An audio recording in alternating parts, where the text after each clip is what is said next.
eu sou o Júlio Égidos, iniciamos mais uma live semanal, falando sobre mais uma semana conturbada que nós tivemos, na verdade uma das semanas mais conturbadas desde o início do ano, né? Uma semana que teve decisão do Banco Central Brasileiro, do Copom, decisão do Fed, do FONC, né? E também na margem, na quinta-feira, tivemos também decisão do Bank of England, na qual sancionaram uma alta de 0,25 ponto percentual a 1%, o que foi considerado pelo mercado inglês como insuficiente. Mas o grande fato da semana, realmente, foram as duas reuniões que ocorreram quarta-feira, o que causou um movimento de sell-off generalizado na quinta-feira e na sexta-feira.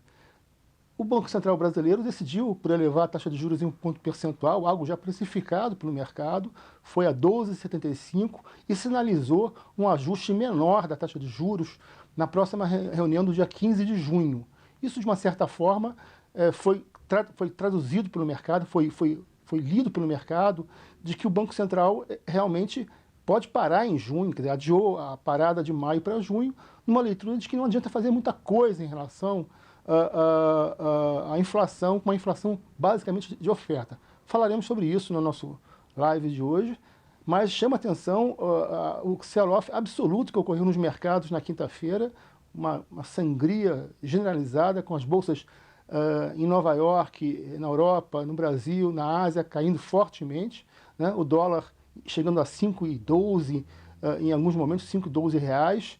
Né? Então a gente está vivendo um momento de muita conturbação. Por que isso? Basicamente, na decisão tanto do Fed como do Copom, há uma desconfiança de que essa inflação pode ser mais rigorosa, mais alta do que se imaginam os fazedores de política monetária do Banco Central de ambos os países. Quer dizer, há uma leitura nos mercados que a situação é pior. Né? No caso do Fed, houve uma elevação de 0,5 ponto percentual da taxa Fed Fund para uma taxa em torno de 1%, 0,75 a 1%, e sinalizações de que novos ajustes de 0,5 ponto percentual, pelo menos nas próximas duas reuniões, serão realizados. E aí a taxa deve ir, pelos cálculos do mercado, pelos cálculos da Mirai, para algo em torno de 3 a 3,5% ao fim desse ano. Ou mesmo, se houver uma desaceleração, ao transcorrer de 2023. Na leitura do Banco Central Brasileiro, basicamente, o banco entregar os pontos em relação a 2022, já é praticamente abandonada a meta de 2022, estão agora enxergando para 2023, com os mercados prevendo algo em torno de 4 a 4,5% de inflação. Né? Observando os gráficos no slide 2, a gente observa que tanto a Bolsa Ibovespa zerou os ganhos do ano, né? Em 12 meses, uma perda de 11,9%.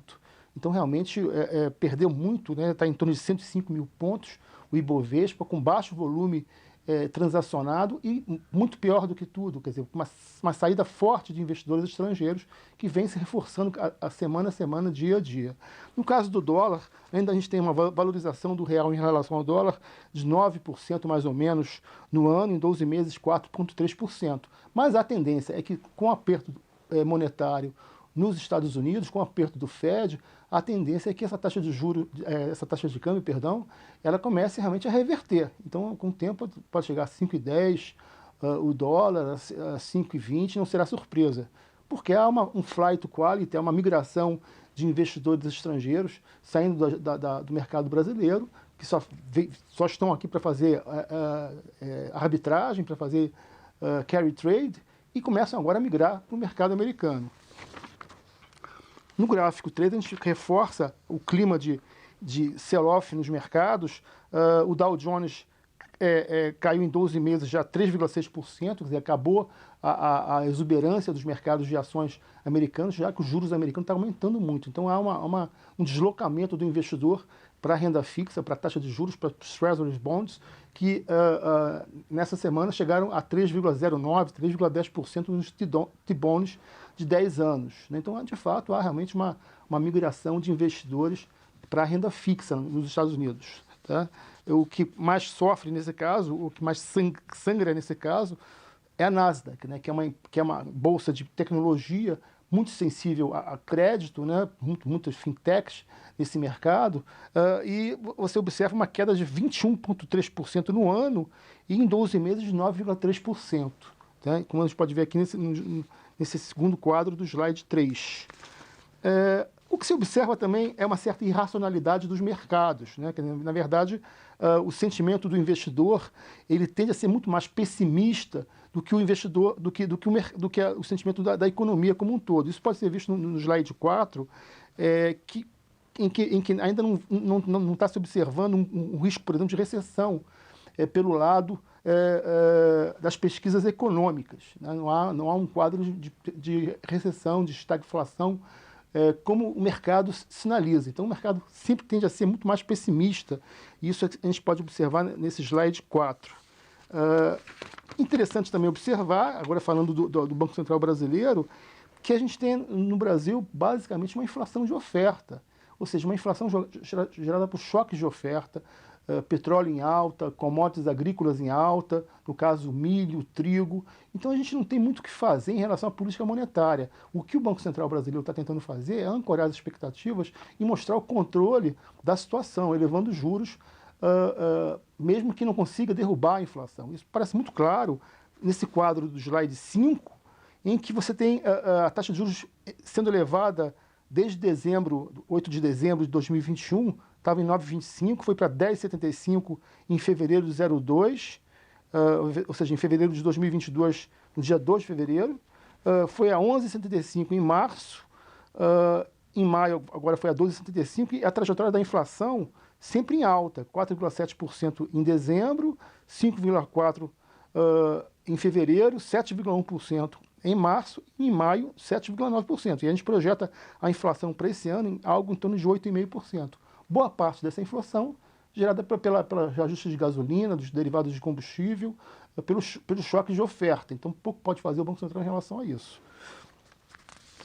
No slide 6, a gente tem um histórico interessante, uma trajetória da taxa de juros americana ao longo de muitos anos, e tem um pico forte ao final da década de 70, quando foi a 19% os Fed Funds, né? E agora está em torno de 1% pela sinalização de mercado, ou seja, a gente ainda não tem um cenário de recessão na economia americana. A economia americana segue com uma demanda muito aquecida, um mercado de trabalho muito aquecido também, até desbalanceado entre oferta e demanda, e o risco realmente de uma recessão por hora parece afastado. Hoje saiu o payroll também, que veio mais alto do que o projetado pelo mercado, mais forte do que o projetado.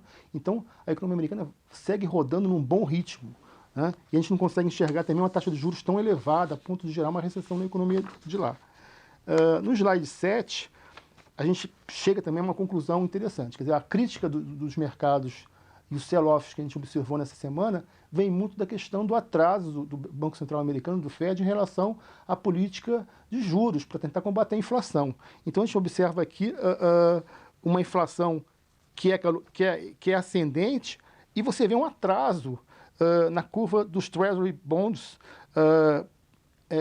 atrás da inflação. Eles estão sempre bem atrás da inflação. O ideal é que os Treasury Bonds cheguem a um patamar de juros, né, de rendimento, a nível real positivo em relação à inflação. Continua um real negativo, né? Isso também pode ser visto no slide 7, atrás da curva, que mostra a inflação, as expectativas de inflação bem elevadas, indo a 8%, e os Fed Funds, a mudança dos Fed Funds, das taxas anualizadas, bem atrás, realmente bem atrás da curva, né? Então, realmente, a crítica do mercado é essa: vocês continuam atrás da curva, né? Não há uma postura mais assertiva. Então, esse é o principal posicionamento do Banco Central, do mercado em relação ao Banco Central americano, e o mesmo se refere, pode ser dito em relação ao Banco Central Europeu, que está aí esperando por uma elevação de juros só em junho, julho, enquanto a inflação lá é galopante, passa de 30% na taxa anualizada. Bom, vamos ver a nossa agenda da semana, uma agenda muito concentrada aqui no último slide. Uma inflação, uma agenda muito concentrada em inflação, tá? A gente tem o IPCA no Brasil na quarta-feira, uma projeção algo em torno de 0,9%, anualizado em 12%.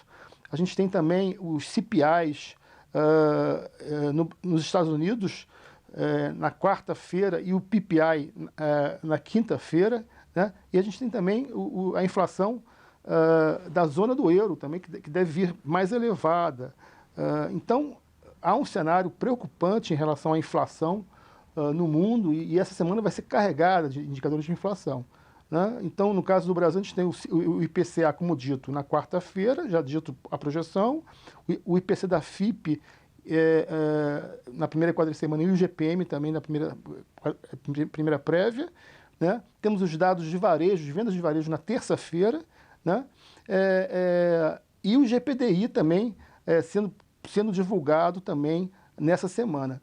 Importante dizer que haverá uma série de discursos dos diretores regionais do FED, e esses discursos devem ser escutados, lidos, né, com atenção, porque são uma sinalização importante para os próximos passos do FED na política monetária.